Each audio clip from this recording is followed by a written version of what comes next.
নমস্কার প্রিয় বন্ধুরা, আজকে আমরা জানব ভগবান শ্রীকৃষ্ণের কিছু মূল্যবান বাণী সম্পর্কে, যা থেকে আমাদের জীবনে আমূল পরিবর্তন আসতে পারে। তাহলে চলুন প্রিয় বন্ধুরা, আর দেরি না করে শুরু করা যাক।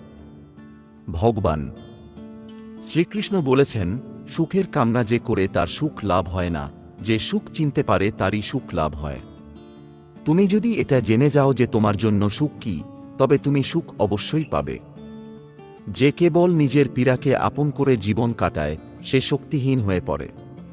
কিন্তু যে ব্যক্তি সমগ্র সমাজের পীড়াকে আপন হৃদয়ে ধারণ করে জীবন কাটায়, সে শক্তিশালী হয়ে ওঠে। সুখ তো উপলব্ধি করার বস্তু, প্রাপ্ত করার বস্তু নয়।